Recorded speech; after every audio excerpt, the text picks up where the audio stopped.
প্রচারের বিষয়, আপনি কেন ঈশ্বরের সেবা করবেন? চলে বলতে পারি হালেলুয়া, হালেলুয়া। কখনো কি আপনার মনে হয়নি যে আমি কেন ঈশ্বরের সেবা করব? যারা প্রথম যীশু খ্রিস্টকে জেনে বা প্রভুতে আসেন, তাদের মধ্যে কিন্তু এই প্রশ্ন থাকে এবং তারা চিন্তা করেন, কেন আমরা আমাদের দেবতাকে ত্যাগ করে আমরা ঈশ্বরের সেবা করতে যাব? কি আছে ঈশ্বরের কাছে? কেন আমরা ঈশ্বরের সেবা করব? কি ফলাফল আছে? চলুন আমরা আজকে ঈশ্বরের পবিত্র বাক্য থেকে দেখব ঈশ্বরের সেবা করার ফলাফল। যখন আমরা ঈশ্বরের সেবা করি, তখন আমাদের জীবনে ঈশ্বর কি প্রদান করে থাকে। আমরা দেখব যিহোশীয় তার 24 অধ্যায় 14 এবং 15 পদ।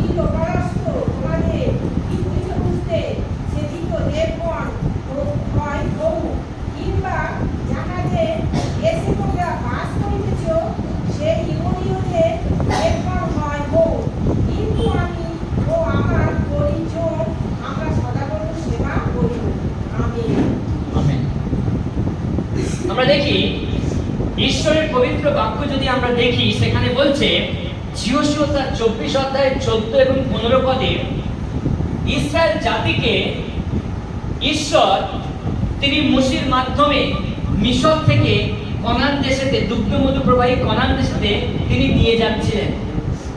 সেই সময় মোশির ক্রোধের কারণে বা রাগের কারণে তিনি দুগ্ধমধু প্রবাহী কনান দেশে পৌঁছাতে পারেননি।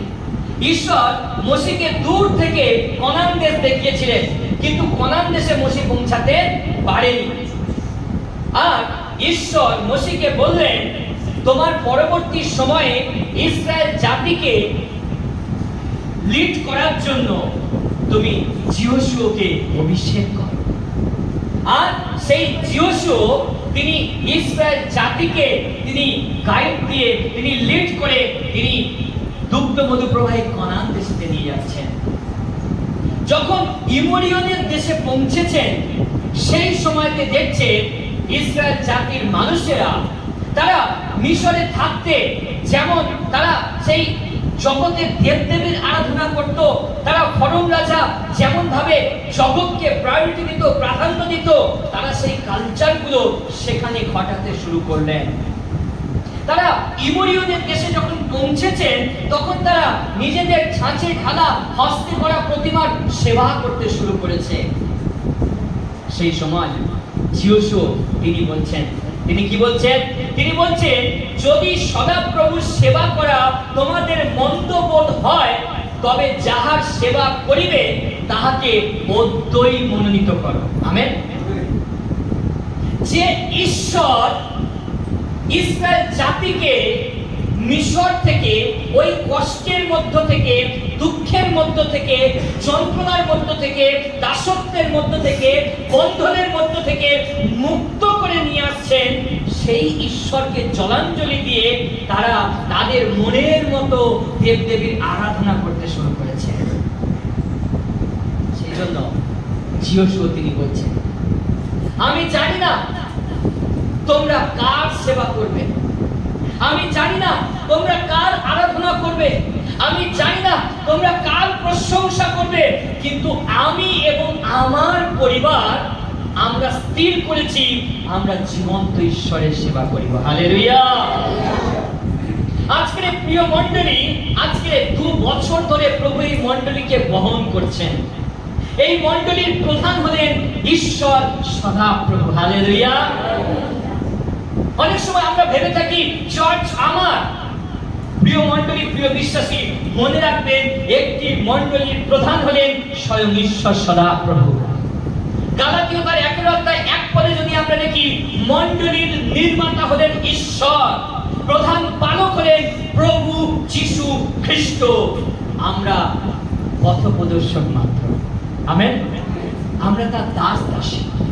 আর আমরা অনেক সময় প্রভুর পথে চলতে চলতে আমরা বিচলিত হয়ে যাই। আমরা জীবন্ত ঈশ্বরের সেবা করতে করতে অনেক সময় অসুস্থতা যখন আমাদেরকে বেঁধে ফেলে, তখন আমরা জীবন্ত ঈশ্বরকে ছেড়ে তখন আমরা মনের মতো দেবদেবীর সেবা করতে থাকি। Hallelujah, hallelujah. যে ঈশ্বর আমাকে আপনাকে আজ এই স্থানে বহন করে এনেছেন, আজকে আপনাকে সিদ্ধান্ত নিতে হবে আপনি যতদিন এই পৃথিবীতে বাঁচবেন কেবল তারই সেবা করবেন। হালেলুয়া। যখন আপনি অসুস্থতার মধ্যে, যখন আপনি সমস্যার মধ্যে, যখন আপনি রোগের মধ্যে, যখন আপনি অভাবের মধ্যে, কেউ আপনার পাশে ছিল না, কিন্তু স্বয়ং প্রভু যীশু খ্রিস্ট পিতা ঈশ্বর আপনার সঙ্গে ছিলেন। হালেলুয়া। কেন আপনাকে সিদ্ধান্ত নিতে হবে? কেন যীশু বলছে তোমরা আজ মনোনীত করো, তোমরা আজকে স্থির করো? তার কারণ ঈশ্বর এই মানুষকে নিজের প্রতিমূর্তিতে সৃষ্টি করেছেন। হালেলুয়া।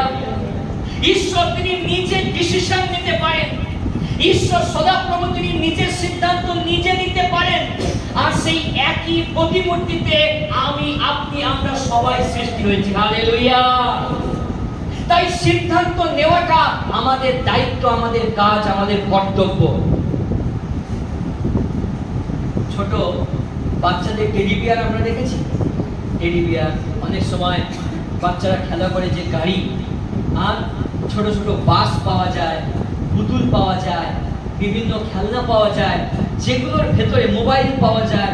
মোবাইলের ভেতরে একটা গান সেটিং করা, আর যখনই কেউ সেটাকে প্রেস করে আর সেই ভেতরে যে প্রোগ্রামটা সেট করা রয়েছে সেই প্রোগ্রামটা বাজতে থাকে। ঠিক বলছি? হালেলুয়া। যদি একটা পুতুলকে আপনি চাবি দিয়ে দেন, সে কন্টিনিউ সে গান গাইতে থাকবে যতক্ষণ ঘুরবে। প্রিয় বিশ্বাসী, প্রিয় মণ্ডলী, আমি আপনি টেডি বিয়ার নয়, আমি আপনি পুতুল নয়, আমি আপনি রোবট নয়। ঈশ্বর তার নিজের প্রতিমূর্তিতে, নিজের সত্তাতে তিনি আমাকে আপনাকে বানিয়েছেন, আমাকে আপনাকে সৃষ্টি করেছেন। ঈশ্বরের প্রাণবায়ু আমার আপনার মধ্যে আছে। হালেলুয়া। তাই ঈশ্বরের মতো আমাকে আপনাকে আজ সঠিক সিদ্ধান্ত নিতে হবে। আপনি 2 বছর প্রভুর পথে চলছেন, 1 বছর চলছেন, আপনি 30 বছর চলছেন, আজ আপনি স্ট্রিক্টলি ডিসিশন নিন, আমি যতদিন বাঁচবো জীবন্ত ঈশ্বরের সেবা করব। Hallelujah, hallelujah. জোরে বলি হালেলুয়া। ঈশ্বরের সেবা করলে কি হয়? যখন আমরা ঈশ্বরের সেবা করি তখন আমাদের জীবনে কি ঘটে? প্রথম বিষয় আমরা দেখব যাত্রা পুস্তক 23 অধ্যায় 25 পদ। যাত্রা পুস্তক তার 23 অধ্যায় 25 পদ।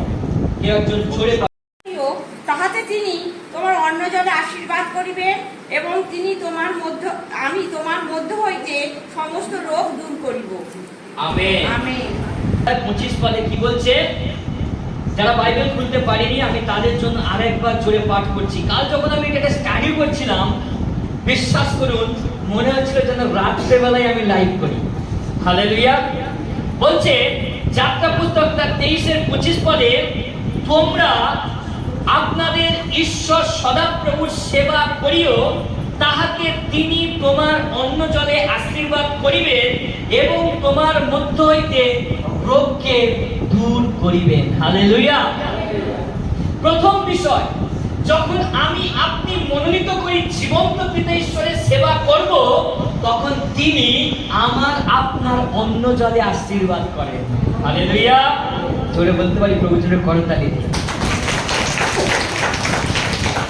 আজকে যতজন প্রভুর গৃহে আমরা উপস্থিত হয়েছি, আজকে যতজন আমরা এই সিদ্ধান্ত নেব কিনা ভাবছি, ঈশ্বর তাদেরকে বলছেন যখন আমরা জীবন্ত পিতা ঈশ্বরের সেবা করার সিদ্ধান্ত গ্রহণ করি এবং জীবন্ত ঈশ্বরের সেবা করি, তখন তিনি আমার আপনার অন্ন জলে আশীর্বাদ করেন।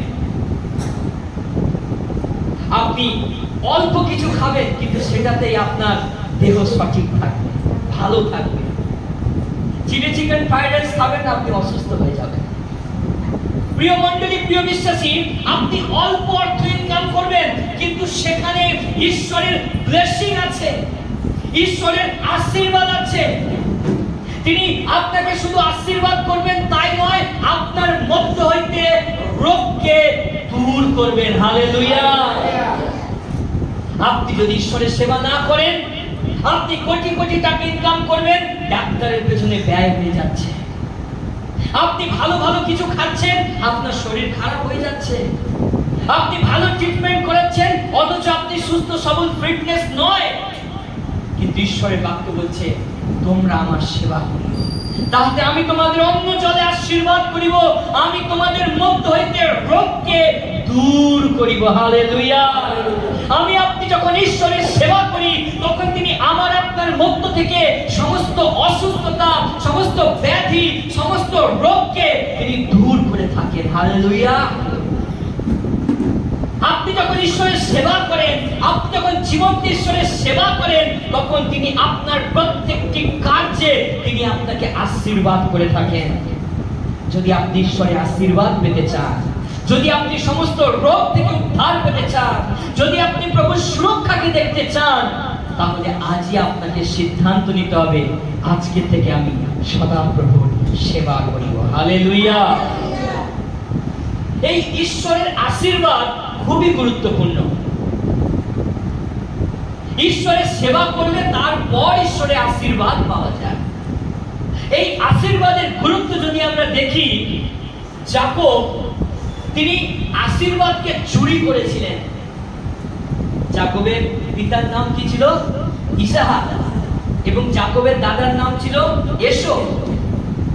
যাকবের মায়ের নাম ছিল রিবিকা। যাকবের মামার নাম ছিল লাবান। আর যাকবের পিতা ইসাহাক এসোকে খুব ভালোবাসতেন। আর এসোকে আশীর্বাদ করার জন্য ইসাহাক বলছে, তুমি সুন্দর রাঙা মাংস এনে আমাকে খাওয়াও, তাহাতে আমি তোমাকে কি করব? আশীর্বাদ করিব। আর রিবিকা ভালোবাসতো তার ছোট্ট পুত্র যাকবকে। আর তিনি জানতেন তার স্বামী কেমন খাদ্য খেতে ভালোবাসেন, কেমন রান্না পছন্দ করেন। ঠিক বলছি কিনা? হালেলুয়া। বাড়ির স্ত্রীরা, প্রিয় বিশ্বাসী, প্রিয় মণ্ডলী, আর রিবিকা খুব সুন্দর ভাবে ইসাহাকের মনের মতো খাদ্যকে রেঁধে দিলেন। আর যাকব সেই খাদ্য নিয়ে পিতা ইসাহাকের সম্মুখে উপস্থিত হলেন। কিন্তু এসো কথার অর্থ হলো লোমশ। এসো সারা শরীরে লোম ছিল। যখনই তিনি পিতার কাছে গেলেন, তখন যাকব ভাবছে, তার মা রিবিকাকে বলছে, মা আমি যখন পিতার কাছে যাব, তখন যদি তিনি আমার গায়ে হাত দেয়, বুঝতে পারবে আমি যাকব। তাই ছাদ লোম নিয়ে তিনি তার গলদেশে, গলাতে, হাতেতে তিনি পরে নিয়েছিলেন, যেন তার পিতা বুঝতে না পারে। ইসাহাকের দৃষ্টিশক্তি ক্ষীণ হওয়ার জন্য তিনি গায়ে হাত দিয়ে বোঝার চেষ্টা করছিলেন যে কে তার সন্তান। যখন যাকব মায়ের সুন্দর রান্না করা ওই মাংস নিয়ে তার পিতা ইসাহাকের কাছে পৌঁছালেন, তখন যাকবের গায়ে হাত দিয়ে ভাবলো, এটা মনে হয় এসো। আর তাই এসোর আশীর্বাদ ইসাহাক যাকবকে দিলেন। কিছুক্ষণ পর যখন এসো তিনি বন থেকে ফিরছেন, আর তখন এসে দেখছে তার আশীর্বাদ নিয়ে তার ভাই পালিয়ে গেছে। প্রিয় বিশ্বাসী, প্রিয় মণ্ডলী, আমি বোঝানোর চেষ্টা করছি ঈশ্বরের আশীর্বাদ, পিতামাতার আশীর্বাদের অনেক গুরুত্ব আছে। হালেলুয়া। আজকে আমরা যা কিছু করি না কেন, ঈশ্বরের আশীর্বাদ ছাড়া সবকিছু বিচ্ছিন্ন। যেখানে ঈশ্বরের ব্লেসিং থাকবে, যেখানে ঈশ্বরের আশীর্বাদ থাকবে, আপনি অল্প কাজ করবেন, আপনি অনেক ফল লাভ করবেন। যদি ঈশ্বরের আশীর্বাদ আপনার জীবনে রয়েছে, তাহলে অন্যরা দেখবেন কেমন ভাবে ঈশ্বর আপনাকে বহন করছেন। হালেলুয়া। আর এই আশীর্বাদ পাওয়ার জন্য আমাকে আপনাকে কি করতে হবে? সদা প্রভুর সেবা করতে হবে। জোরে বলুন, আমি সদাপ্রভুর সেবা করিব। আমি সদাপ্রভুর সেবা করিব। প্রিয় বিশ্বাসী, প্রিয় মণ্ডলী, আমরা দেখি দ্বিতীয় বিষয়, ঈশ্বরের সেবা করলে তিনি আপনার সমস্ত প্রয়োজনগুলোকে মেটাবেন। প্রথম রাজাবলী তার 17 অধ্যায় 3 এবং 4 পদ, কেউ একজন জোরে পাঠ করি। প্রস্থান করিয়া পূর্ব দিকে যাও এবং জর্দনের সর্বগ্রস্ত তড়িৎ স্রোতের ধারে লুকাইয়া থাকো, যে স্থানে তুমি স্রোতের জল পান করিতে পাইবে, আর আমি কাকদিগকে তোমার খাদ্যদ্রব্য যোগাইবার আজ্ঞা দিয়াছি। আমেন। এখানে যে এলিয়ের কথা আমরা দেখতে পাই, এলিও একজন ঈশ্বরের সেবক ছিলেন। তিনি ভাববাদী, পুরাতন নিয়মের স্ট্রং ভাববাদী, শক্তিশালী ভাববাদীর নাম এলিও ভাববাদী। আর এলিও ঈশ্বরের সঙ্গে সরাসরি কথা বলতেন। ঈশ্বর তার মনের কথা এলিওকে জানাতেন, আর এলিও তা এই পৃথিবীর মানুষদের কাছে বলতেন। পুরাতন নিয়মের সব থেকে শক্তিশালী স্ট্রং ভাববাদীর নাম হলো এলিও। আর ঈশ্বর এলিওকে বললেন যে আহাব রাজাকে গিয়ে বলতে 3.5 বছর বৃষ্টি হবে না। যেহেতু ঈশ্বর এলিওকে বলেছে, এলিও ঈশ্বরের রবকে শুনেছে, এলিও কি আহাব রাজাকে বলেছে যে দেশে দুর্ভিক্ষ দেখা দেবে, 3.5 বছর আকাশ থেকে বৃষ্টি নামবে না। আর আহাব রাজা এটা শোনার পর তিনি খুবই ক্রুদ্ধ হয়ে গেলেন, তিনি রেগে গেলেন। যখনই তিনি ভগবানী করলেন, তখন ঈশ্বরের দত্ত সেই কথাকে যখন এলিও প্রকাশ করলেন, তখন আহাব এলিওকে মারার চক্রান্ত করলেন। আর ঈশ্বর এলিয়ের সঙ্গে কোথায় কথা বলছেন? কুরিত স্রোতের কাছে। দেখুন বাইবেলে লেখা আছে, বলছে কুরিত স্রোতের ধারে লুকাইয়া থাকো। ঈশ্বর এলিওকে বহন করে নিয়ে গেছেন কোথায়? কুরিত স্রোতের কাছে। এবং সেখানে এলিওকে বলছে, সে স্থানে তুমি স্রোতের জল পান করিবে, আর আমি কাককে তোমার খাদ্য যোগাইবার আজ্ঞা দিয়াছি। তখন তিনি গিয়া সমুদ্রে সদাপ্রভুর বাক্যানুসারে কর্ম করিলেন। জর্দনের সম্মুখস্থ কিরিত স্রোতের ধারে গিয়া অবস্থিতি করিলেন। আর কাকেরা তাহার জন্য প্রাতকালে রুটি মাংস, সন্ধ্যাকালে রুটি মাংস আনিয়া দিত, আর তিনি স্রোতের জল পান করিতেন। আমেন। দ্বিতীয় বিষয়, যখন আপনি ঈশ্বরের সেবা করবেন, তিনি আপনার সমস্ত প্রয়োজন মেটাবেন। এলিও তিনি জীবন্ত পিতা ঈশ্বরের সেবা করতেন, জীবন্ত পিতা ঈশ্বরের সেবা করতেন। আর সদাপ্রভুর সেবা করার জন্য এলিওকে ঈশ্বর যে আদেশ দিয়েছিল, আর সেই কথা আহাব রাজাকে যখন বললেন, আহাব তাকে মারার চক্রান্ত করলো। 3.5 বছর একটা শিশির ফোঁটা পর্যন্ত আকাশ থেকে পড়েনি, সমস্ত মানুষ দুর্ভিক্ষের মধ্যে রয়েছে। কিন্তু এলিও কুরিত স্রোতের কাছে তিনি কি খাদ্য গ্রহণ করছেন? রুটি আর মাংস। ভাবতে কি অবাক লাগে, জোরে বলতে পারি হালেলুয়া, হালেলুয়া। সারা দেশে দুর্ভিক্ষ, কোনো চাষবাস নেই, কোনো খাদ্য নেই, মানুষ অনাহারে দিন কাটাচ্ছে। কিন্তু একজন ঈশ্বরের দাস, ঈশ্বরের সেবক, সদাপ্রভুর দাস, সদাপ্রভুর সেবক, তিনি কুরিত স্রোতের কাছে বসে তিনি রুটি মাংস খাচ্ছে। আর সেই খাদ্য সদাপ্রভু কার মাধ্যমে যোগান দিচ্ছে? কাকের মাধ্যমে। Hallelujah, hallelujah. যদি আবার লকডাউন আসে, যদি আবার ট্রেন অবরোধ হয়ে যায়, সবাই চিন্তা করছেন নিশ্চয়ই, যদি ট্রেন না চলে বাড়িতে ফিরবো কিনা।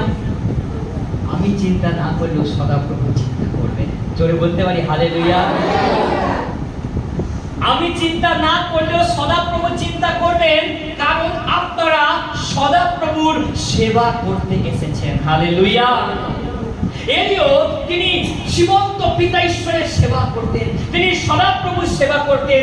ঈশ্বর এলিওকে যে আদেশ দিতেন এলিও সেই সত্যকে প্রচার করতেন।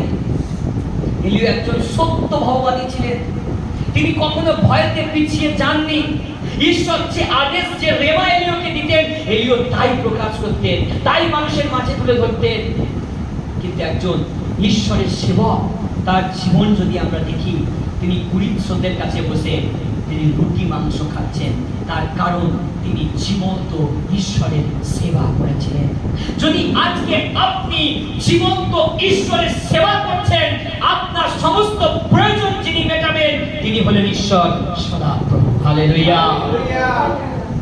আপনি কি এটা বিশ্বাস করেন? আপনি কি এটা বিশ্বাস করেন? জোরে বলি আমেন, আমেন, আমেন। যখন 2 বছর আগে প্রভু সেবা করার জন্য এসেছিলাম, তখন সেই সময় অনেক পারিপার্শ্বিক অনেক পরিস্থিতি ছিল, অনেক প্রশ্ন আমার দিকে ছিল। কিভাবে চলবে, কি খাবো, কোথায় থাকবো। মথিলিখিত সুসমাচার তার 6 অধ্যায় 33-34 পদ থেকে একজন পাঠ করবেন। প্রথমে তাহার রাজ্য ও তাহার ধার্মিকতার বিষয়ে চেষ্টা করো, তাহা হইলে ওই সকল দ্রব্য তোমাদিগকে দেওয়া হইবে। আমেন। অতএব কল্যকার নিমিত্ত ভাবিত হইও না, কেননা কল্য আপনার বিষয়ে আপনি ভাবিত হইবে। দিনের কষ্ট দিনের জন্যই যথেষ্ট। আমেন। দেখুন, যখন আমরা ঈশ্বরের রাজ্যের জন্য প্রথম চিন্তা করি, তখন ঈশ্বর তিনি আমার আপনার জন্য চিন্তা করেন। হালেলুয়া। যখন আমরা প্রথম ঈশ্বরের জন্য চিন্তা করব, ঈশ্বর আপনার জন্য চিন্তা করবেন। ওই কুড়ির স্রোতের কাছে যদি স্রোতের জল শেষ হয়ে যায়, দেখুন পরে লেখা আছে 10 পদে, যদি আমরা দেখি 9 পদে বলছে, সিদনের অন্তপাতি সারিফতে গিয়া সেখানে বাস করো। দেখো আমি কোথায় এক বিধবাকে তোমার খাদ্যদ্রব্য যোগাইবার আজ্ঞা দিয়াছি। আমেন। কত যত্ন, এলিয়ের কত যত্ন, কত ভালোবাসা। ঈশ্বর এলিওকে কত যত্ন করে রেখেছেন। বলছে কুড়ির স্রোতের কাছে যদি স্রোতের জল শেষ হয়ে যায়, তবুও এলিও তুমি চিন্তা করো না, সারিফতে বিধবাকে আমি আজ্ঞা দিয়ে রেখেছি, সে তোমাকে খাদ্য যোগাবে। আমেন। একজন ঈশ্বরের দাস কোনোদিন অনাহারে থাকবে না, একজন প্রভুর সেবক কোনোদিন অনাহারে থাকবে না, একজন সত্য প্রভুর দাস সে কখনো বস্ত্রহীন অবস্থায় থাকবে না, একজন সত্য প্রচারক, সত্য প্রভুর সেবাকারী সে কখনো খিদে কষ্ট পাবে না, কারণ ঈশ্বর তার যত্ন নেবেন। হালেলুয়া। শুধু চিন্তা করি প্রভুর দয়া আর প্রভুর অনুগ্রহ। আমি আপনি যখন সম্পূর্ণ হৃদয় দিয়ে সমস্ত অন্তঃকরণের সঙ্গে সদাপ্রভুর সেবা করি, তখন তিনি আপনার জন্য যে কি মহৎ পরিকল্পনা করে রেখেছেন আপনি তা জানেন। আমেন। এখানে লূক লিখিত সুসমাচার তার 10 অধ্যায় 27 পদে কি লেখা আছে?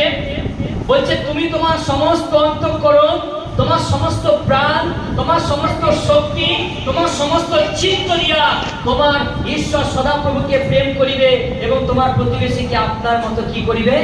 প্রেম করিবে। যখন আপনি আপনার সমস্ত শক্তি দিয়ে, হৃদয় দিয়ে ঈশ্বরকে প্রেম করবেন, ঈশ্বরের সেবা করবেন, তখন ঈশ্বর তিনি আপনার জন্য চিন্তা করবেন। হালেলুয়া। এলিও ভগবানী যিনি সশরীরে স্বর্গে গেছেন, অগ্নিরথে স্বর্গে গেছেন, যখন যীশু খ্রিস্ট তিনি আসবেন, 2 জন সাক্ষী আসবে, তার মধ্যে একজন হলেন এলিও। জোরে বলতে পারি হালেলুয়া। এলিও হলেন সেই সাক্ষী। যখন যীশু খ্রিস্ট তিনি প্রার্থনা করছিলেন, আর সেই প্রার্থনার সময় মসি এবং এলিও যিশুকে দেখা দিয়েছিলেন, যেটা যিশুর শিষ্যরা দেখেছিলেন। আমেন। এলিও তিনি হলেন একজন স্ট্রং ভগবানী, তিনি সত্য ঈশ্বরের সেবক।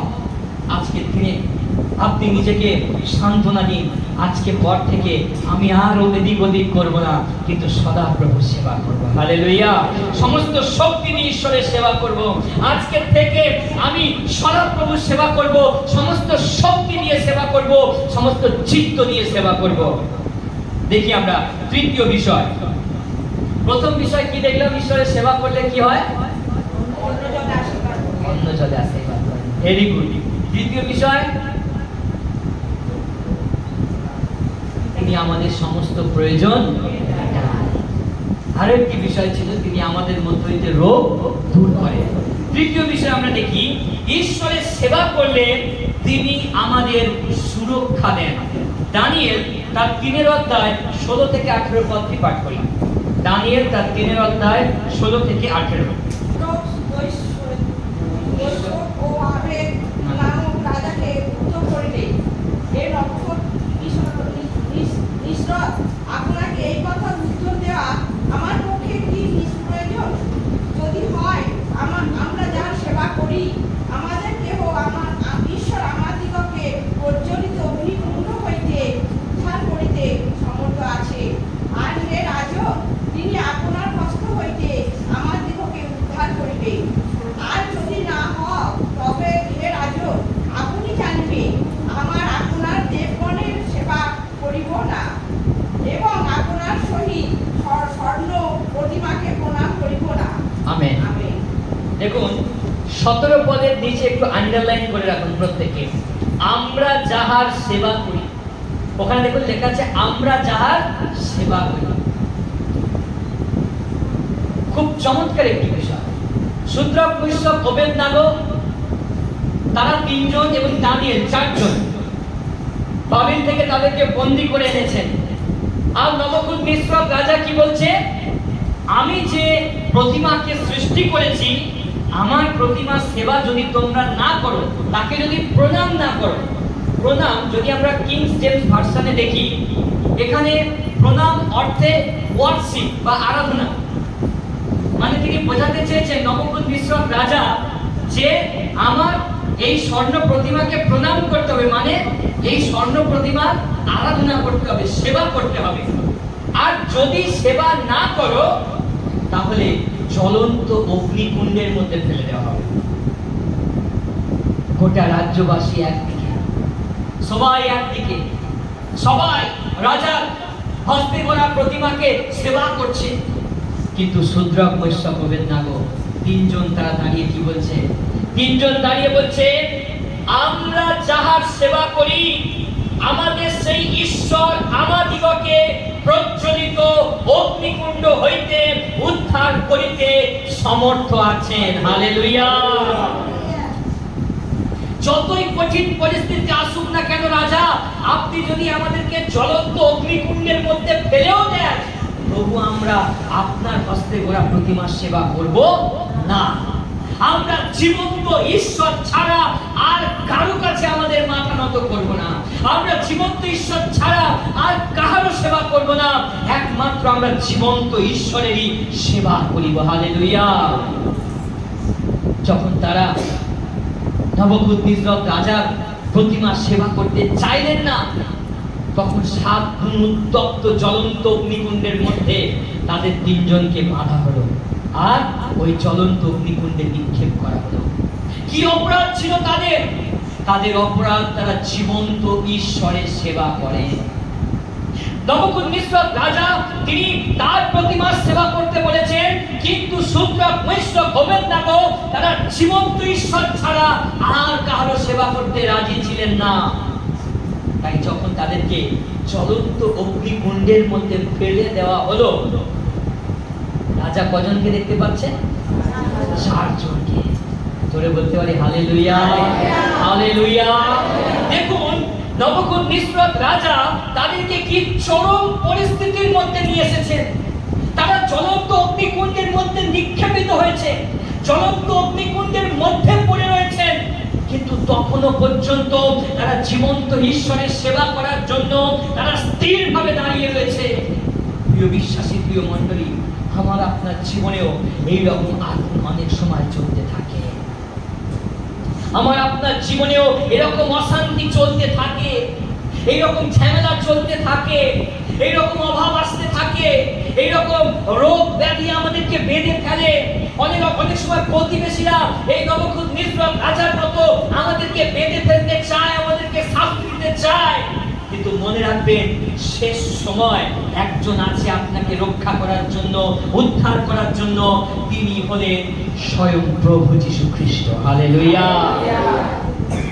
যীশু খ্রিস্ট নতুন নিয়মে নয়, পুরাতন নিয়মেও ছিলেন। আমেন। বলছে ওই দেবপুত্রের ন্যায় ওই ব্যক্তিটি কে? দেবপুত্রের সদৃশ্য ওই ব্যক্তিটি কে? দেবপুত্র কথার অর্থ ঈশ্বরের পুত্র। ঈশ্বরের তো না, ঈশ্বরের মতো দেখতে ওই ব্যক্তিটি কে? আমি কি তিনজন ব্যক্তিকে জ্বলন্ত অগ্নিকুণ্ডের মধ্যে নিক্ষেপ করিনি? তাহলে চতুর্থ ব্যক্তিটি কে? তিনি হলেন প্রভু যীশু খ্রিস্ট। যখন আপনি জীবন্ত পিতা ঈশ্বরের সেবা করেন, আজকের এই শক্তি নিয়ে ফিরে যাবেন, আজকের এই আশা নিয়ে ফিরে যাবেন, আজকের এই বিশ্বাস নিয়ে ফিরে যাবেন। যদি আপনি এই মণ্ডলীতে থেকে জীবন্ত ঈশ্বরের সেবা করছেন, আপনাকে সুরক্ষা জীবন্ত পিতা ঈশ্বরই দেবেন। হালেলুয়া। আপনাকে সুরক্ষা ঈশ্বর দেবেন, যেমন ভাবে তিনি সুরক্ষা দিয়েছিলেন শূদ্রক মৈশক অবেদনাগোকে। সমস্ত মানুষ ছিল একদিকে, কিন্তু তারা ঈশ্বর ছাড়া অন্য কাহারও সেবা করতে চায়নি। তারা শেষ পর্যন্ত দেখতে পেয়েছিল প্রভু যীশু খ্রিস্টকে। আপনিও যদি চরম পরিস্থিতির মধ্যে রয়েছেন, আপনি স্থির থাকুন, আপনি স্থিরভাবে জীবন্ত ঈশ্বরের সেবা করুন। যতই কঠিন পরিস্থিতি আসুক না কেন, যতই চড়াই উৎরাই আসুক না কেন, আপনি স্থিরভাবে ঈশ্বরের সেবা করে যান, তিনি আপনাকে রক্ষা করবেন। হালেলুয়া। আমরা দেখি দানিয়েল তার 6 অধ্যায় 18 থেকে 20 পদ। পরে রাজা আপন প্রাসাদে গিয়া উপবাসে রাত্রি যাপন করিলেন। আপনার সম্মুখে কোনো উপভোগের সামগ্রী আনিতে দিলেন না, তাহার নিদ্রাও হইল না। পরে রাজা অতি প্রত্যুষে উঠিয়া সত্তর সিংহদের খাতের কাছে গেলেন, আর খাতের নিকটে গিয়া তিনি আত্মস্বর করিয়া দানিয়েলকে ডাকিলেন। রাজা দানিয়েলকে বলিলেন, হে জীবন্ত ঈশ্বরের সেবক দানিয়েল, তুমি অবিরত যাহার সেবা করো, তোমার সেই ঈশ্বর কি সিংহের মুখ হইতে তোমাকে রক্ষা করিতে পারিয়াছেন? তখন দানিয়েল রাজাকে কহিলেন, হে রাজন, চিরজীবী হও। আমার ঈশ্বর আপন দূত পাঠাইয়া সিংহগণের মুখ বন্ধ করিয়াছেন, আর আমার হিংসা করেন না। কেননা তাহার সাক্ষাতে আমার নির্দোষিতা রক্ষিত হইল, এবং হে রাজন, আপনার সাক্ষাতেও আমি কোনো অপরাধ করি নাই। আমেন। আমেন। যদি আমরা দেখি 20 পদে বলছে, হে জীবন্ত ঈশ্বরের সেবক দানিয়েল। কি চমৎকার বিষয়! হে জীবন্ত ঈশ্বরের সেবক মহর্ষিদা। আমেন। যদি আপনাদের নামের পাশে কেউ যদি আপনাদেরকে জীবন্ত ঈশ্বরের সেবক বলে ডাকে, আপনাদের শুনতে কতই না ভালো লাগবে। আমেন। দানিয়েল তিনি জীবন্ত ঈশ্বর ছাড়া আর কারো সেবা করতেন না। দানিয়েল তিনি দিনের মধ্যে 3 বার তিনি কি করতেন? জেরুসালেমের দিকে তাকিয়ে দৃষ্টিপাত করে তার বাতায়নটা জেরুসালেমের দিকে খোলা থাকতো, এবং দিনের 3 বার তিনি ঈশ্বরের কাছে প্রার্থনা করতেন। হালেলুয়া। আর দানিয়েল ছিলেন সেই রাজ্যের দারিয়াবস রাজার রাজ্য চালানোর জন্য যে 3 জন মেন ব্যক্তি ছিলেন, তার মধ্যে দানিয়েল ছিলেন একজন। দানিয়েল রাজ্যের 3 জন গুরুত্বপূর্ণ ব্যক্তির মধ্যে দানিয়েল ছিলেন একজন। আর দারিয়াবস রাজা দানিয়েলকে শ্রদ্ধা করতেন, সম্মান করতেন, ভালোবাসতেন। কারণ দানিয়েল কখনো মিথ্যার সঙ্গে আপোষ করতেন না। তিনি সত্য ঈশ্বরের সেবক, তিনি সত্য কথা বলতেন, তিনি সত্য কার্য করতেন। তাই রাজ্যের অনেক মানুষ দানিয়েলকে শ্রদ্ধা করত, সম্মান করত, ভালোবাসত। দানিয়েলের প্রতি অনেকের শ্রদ্ধা, ভক্তি, ভালোবাসা ছিল। কিন্তু ওই 3 জন ব্যক্তির মধ্যে একজন ছিলেন দানিয়েল, আর 2 জন ব্যক্তি তারা ষড়যন্ত্র করলেন। কি ষড়যন্ত্র করলেন? যে দানিয়েলকে কোনো কিছুর মাধ্যমে রাজার কাছে দোষী সাব্যস্ত করা যাচ্ছে না। কিন্তু দানিয়েলের একটি ভুল আছে। কি ভুল? চলো আমরা সবাই রাজার একটি মূর্তিকে তৈরি করি, আর সেই মূর্তি যদি দানিয়েল সেবা না করে তাহলে দানিয়েলকে শাস্তি দেওয়া হবে। আর 10 পদে লেখা আছে, পত্রখানি স্বাক্ষরিত হইয়াছে, ইহা দানিয়েল যখন জানিতে পাইলেন তখন আপন গৃহে গেলেন। তাহার কুঠির বাতায়ন জেরুসালেমের দিকে খোলা ছিল। তিনি দিনের মধ্যে 3 বার জানু পাতিয়া আপন ঈশ্বরের সম্মুখে প্রার্থনা ও স্তব গান করিলেন, যেমন পূর্বে করিতেন। দানিয়েল তিনি দিনে 3 বার জীবন্ত ঈশ্বরের কাছে প্রার্থনা করেন। প্রত্যেক দিনের মতো দানিয়েল তার কুঠিরের বাতায়নটা খুলে, তিনি জেরুসালেমের দিকে তার ঘরের জানলাটা খুলে তিনি প্রার্থনা করছেন। কিন্তু তার আগে পত্র স্বাক্ষরিত হয়ে গেছে, সেই পত্রে সই হয়ে গেছে, যদি কেউ রাজার প্রতিমা সেবা না করে তাকে শাস্তি দেওয়া হবে, তাকে সিংহের খাদে ফেলে দেওয়া হবে। দানিয়েল এটা শুনেছেন, দানিয়েল জানেন।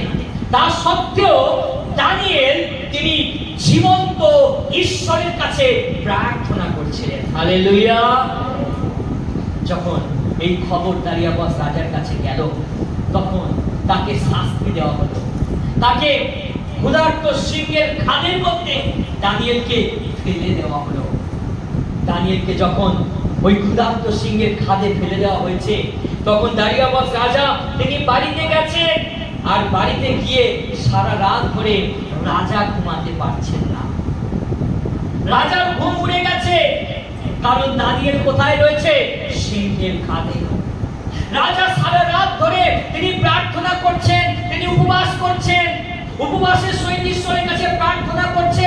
তিনি জানার চেষ্টা করছে দানিয়েল কি সকালে গিয়ে আমি দেখতে পাবো। অতি প্রত্যুষে ঈশ্বরের বাক্য কি বলছে? অতি প্রত্যুষে। দারিয়াবাস রাজা সারা রাত ধরে তিনি এদিক ওদিক দৌড়াচ্ছেন।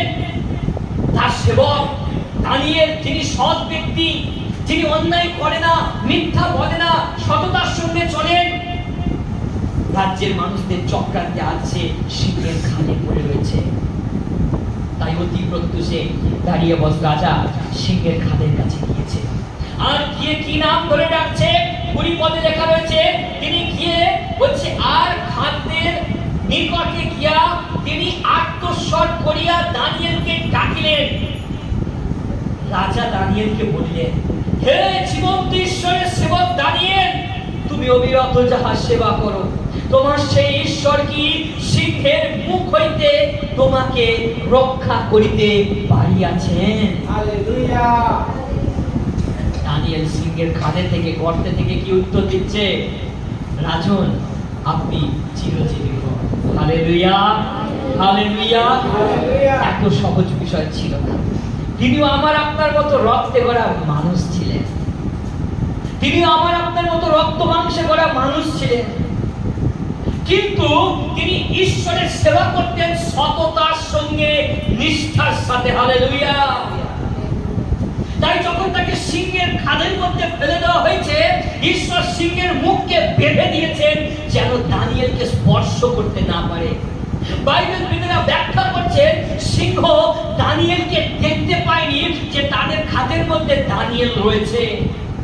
ঈশ্বর নিজের পরাক্রম দ্বারা, নিজের শক্তি দ্বারা তিনি ওই ক্ষুধার্ত সিংহের খাদের মধ্যে দানিয়েলকে রক্ষা করলেন। হালেলুয়া। জোরে একটু করতালি দিন।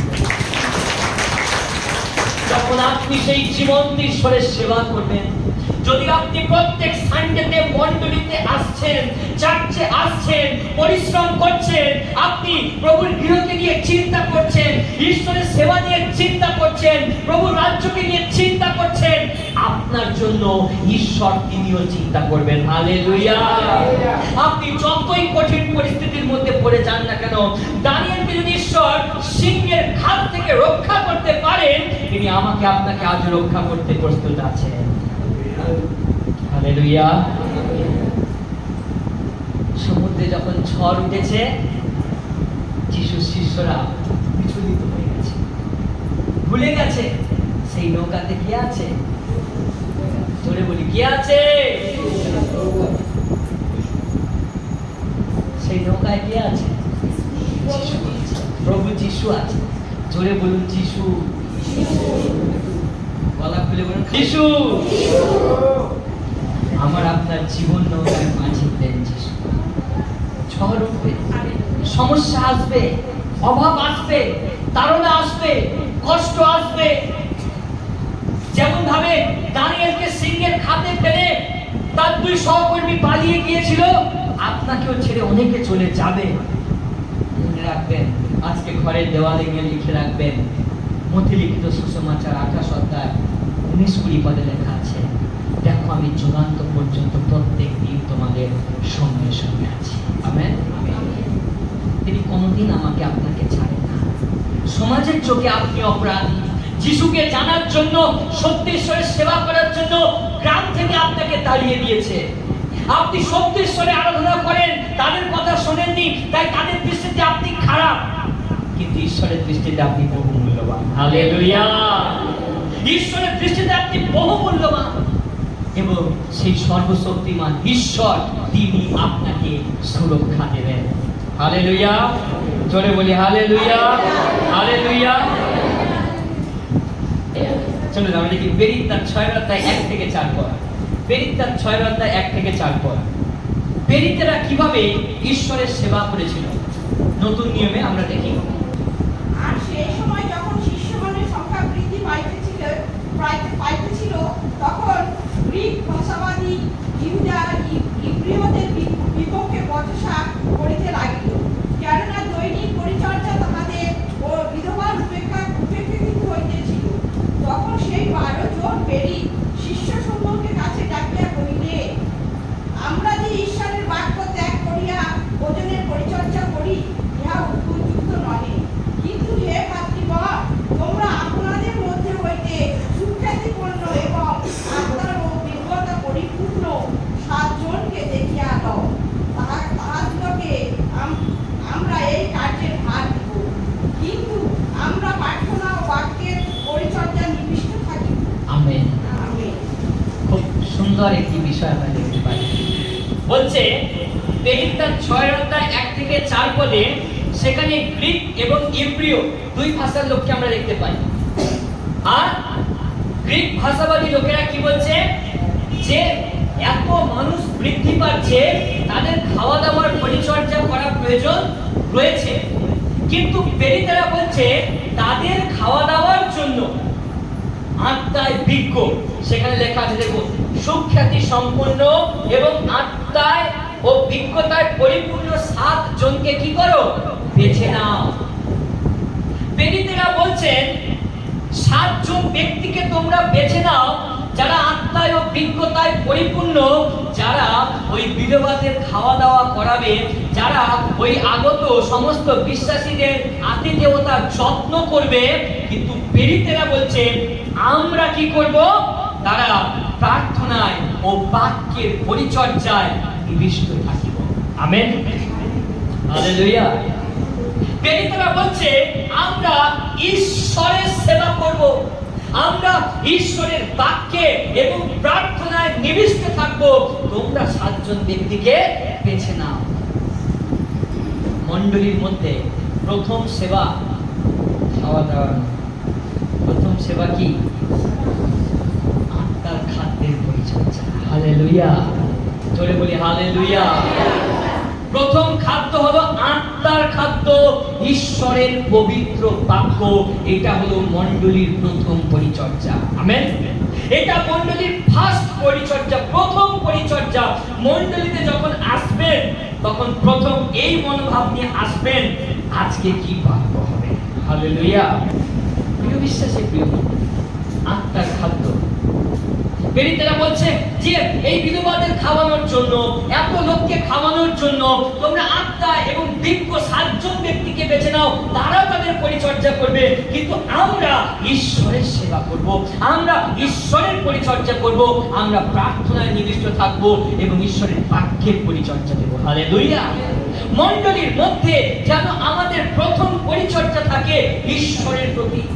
আমরা যেন প্রার্থনায় সময় অতিবাহিত করি এবং ঈশ্বরের বাক্য শোনার জন্য যেন আকাঙ্ক্ষিত ক্ষুধার্ত হতে পারি। Hallelujah, hallelujah. ঈশ্বরের সেবা করলে তিনি আপনার সাথে কথা বলবেন। ঈশ্বরের সেবা যখন আপনি করবেন তখন তিনি আপনার সাথে কথা বলবেন। প্রথম ঈশ্বরের সেবা করলে আমরা কি দেখেছি? তিনি আমাদেরকে কি করেন? অন্য জলে আশীর্বাদ করেন। দ্বিতীয়, রোগ দূর করেন। আর আমাদের সমস্ত প্রয়োজন মেটায়। Very good. আর তিনি আমাদের সুরক্ষা প্রদান করেন। Very good. জোরসে করো তালি। যখন আমরা ঈশ্বরের সেবা করি তখন তিনি আমাদের আশীর্বাদ করেন, আমাদের মধ্যে থেকে সমস্ত রোগকে দূর করেন। আমরা যখন ঈশ্বরের সেবা করি তখন তিনি আমাদের সমস্ত প্রয়োজন মেটান, যেমন এলিয়র সমস্ত প্রয়োজন মিটিয়েছিলেন। যখন আমরা ঈশ্বরের সেবা করি তখন তিনি আমাদেরকে সুরক্ষা দেন, যেমন শূদ্রক, বৈশ্যক, অবেদনাগ, দানিয়েলকে দিয়েছিলেন। চতুর্থ বিষয় আমরা দেখি, যখন আমরা ঈশ্বরের সেবা করি তখন তিনি আমরা আপনার সাথে কি করেন? কথা বলেন। প্রেরিতরা 13 অধ্যায় 1 থেকে 3 পদে লেখা আছে, পরে দেখবেন সেখানে লেখা রয়েছে যে তিনি পৃথক করে দিতে বললেন। কেন? প্রেরিতরা 13 অধ্যায় 1 থেকে 3 পদটা আমরা পাঠ করি। আর আন্তিওকিয়ার মণ্ডলীতে বারনবা, সিমন যাকে নিগের বলে, কুরেনীয় লুকিয়, হেরোদ রাজা সহপারী মনহেম এবং সৌল নামে কয়েকজন ভাববাদী ও শিক্ষক ছিলেন। তাহারা প্রভুর সেবা ও উপবাস করিতেছিলেন। এমন সময় পবিত্র আত্মা কহিলেন, আমি বারনবা ও সৌলকে যে কার্যে আহ্বান করিয়াছি সেই কার্যের জন্য আমার জন্য এখন তাহাদিগকে পৃথক করিয়া দাও। আমেন। যখন আমরা ঈশ্বরের সেবা করি তখন তিনি আমার আপনার সাথে কথা বলেন। পবিত্র আত্মা তিনি আমাদের সাথে কথা বলেন, যেমন ভাবে সৌল এবং বারনবার সঙ্গে কথা বলেছিলেন। লাস্ট বিষয়, যদি আমরা ঈশ্বরের সেবা না করি তাহলে কি হবে? যদি আমরা ঈশ্বরের সেবা না করি তাহলে কি হবে? শেষ পদ, প্রথম সমুয়েল 12 অধ্যায় 20 থেকে 25 পদ। আর এই পদটা আমরা মনোযোগ সহকারে দেখব, ধীরে ধীরে পাঠ করি। প্রথম সমুয়েল 12 অধ্যায় 20 থেকে 25 পদ। ওই লোকদিগকে বলিলে, ভয় করিও না, তোমরা এই সমস্ত দুষ্কার্য করিয়াছ বটে, কিন্তু কোন মতে সদাপ্রভুর পথকাজ হইতে সরিয়া যাইল না। সমস্ত অন্তঃকরণের সহিত সদাপ্রভুর সেবা কর, সরিয়া যাইল না। গেলে সেই সকল অবস্তুর অনুগামী হইবে, যাহারা অবস্তু করিয়া উপকার ও উদ্ধার করিতে পারে না। কারণ সদাপ্রভু আপন মহা নামের ভুলে আপন প্রজাদিগকে ত্যাগ করিবেন না। কেননা তোমাদিগকে আপন প্রজা করিতে সদাপ্রভু অভিমত হইয়াছে। আমেন। আমেন। যদি আমরা দেখি, ইসরায়েল জাতিকে যখন ঈশ্বর মিশর থেকে বার করে আনলেন তখন কে পরিচালনা করছিল? ঈশ্বর সদাপ্রভু। তিনি নিজে ইসরায়েল জাতিকে পরিচালনা করছিলেন, তিনি নিজে ইসরায়েল জাতির দেখাশোনা করছিলেন। কিন্তু ইসরায়েল জাতির মানুষেরা তারা কি দেখেছে? মিশরে একটা রাজা ছিল, ফরৌন রাজার অধীনে সবাই ছিল। আর তারা সমুয়েল ভাববাদীর কাছে গিয়ে কি বলছে? আমাদের একটা রাজা চাই। আর সমুয়েল ভাববাদী এই কথা যখনই শুনলেন, আর শোনার পর তিনি খুব ক্রন্দন করতে লাগলেন, তিনি খুব দুঃখার্ত হলেন, ব্যথিত হলেন এবং তিনি ঈশ্বরের কাছে ক্রন্দন করতে করতে বলছে যে হে ঈশ্বর, তারা তোমাকে ছেড়ে তারা রাজা চাইছে। ঈশ্বর সমুয়েলকে বললেন, সমুয়েল, শোকার্ত ব্যাকুল হইও না, যাও শাউলকে রাজা রূপে অভিষেক করো, শাউলকে রাজা রূপে অভিষেক করো। শাউল যে ইসরায়েল জাতিকে এইবার পরিচালনা করবে। এতদিন ঈশ্বর ইসরায়েল জাতিকে দেখভাল করছিলেন, ইসরায়েল জাতিকে পরিচালনা দিচ্ছিলেন, কিন্তু যখন ইসরায়েল জাতি রাজা চাইলেন তখন ঈশ্বর সমুয়েল ভাববাদীর মাধ্যমে শাউলকে অভিষেক করলেন। প্রিয় বিশ্বাসী, প্রিয় মণ্ডলী, স্নেহের ভাই ও বোনেরা, সেই সময় সমুয়েল ভাববাদী ইসরায়েল জাতিকে বলছে, তোমরা যে রাজা প্রার্থনা করেছো, ঈশ্বর তোমাদেরকে রাজা দিয়েছেন। কিন্তু তিনি দুঃখার্ত, তিনি ব্যথিত। এতদিন ধরে ঈশ্বর তোমাদের দেখাশোনা করছিলেন, আর তোমরা সেই ঈশ্বরকে জলাঞ্জলি দিয়ে তোমরা জগতের দেবদেবীর আরাধনা করছো। তোমরা সেই জীবন্ত ঈশ্বরকে ছেড়ে এই জগতের মানুষের তত্ত্বাবধানে তোমরা চলতে চাইছো, তাই তোমরা ভুল করছো। তিনি চেতনা দিতে চাইলেন। শমূয়েল ভাববাদী, তিনি ইসরায়েল জাতিকে চেতনা দিলেন। আমি শমূয়েল ভাববাদী বলছে, তোমার রাজা এবং তোমরা সবাই বিনষ্ট হবে যদি তোমরা জীবন্ত ঈশ্বরের সেবা না করো। শেষ পদে কি বলছে? রাজাও বিনষ্ট হবে যদি সৌল রাজা সেও ঈশ্বরের সেবা না করে। যখন গলিয়াত বীরের সঙ্গে দাউদ যুদ্ধ করলেন, তখন জনগণ কি বলেছিলেন? সৌল মারে, দাউদ মারে। যখন সবাই মিলে প্রশংসা করছে, দাউদের গৌরব করছে, তখন সৌল কিন্তু তা মেনে নিতে পারেনি। সৌল দাউদকে মারার চক্রান্ত করেছিল, তাই সৌলের পদে ঈশ্বর দাউদকে অভিষেক করেছিলেন। দেখুন, শমূয়েল ভাববাদীর ভাববাণী পূর্ণতা পেয়েছিল। সৌলের পদে দাউদ রাজা রূপে এসেছিলেন, কারণ সৌল ঈশ্বরের বাক্যকে গুরুত্ব দেয়নি। Amen, amen, amen. আজকে সিদ্ধান্ত আপনাকে নিতে হবে, আপনি কার সেবা করবেন। আজকে 2 বছর কমপ্লিট আশার আলো চার্চে। আপনি 2 বছর ধরে মণ্ডলীতে আছেন, 1 বছর আছেন, 6 মাস আছেন, 3.5 বছর আছেন।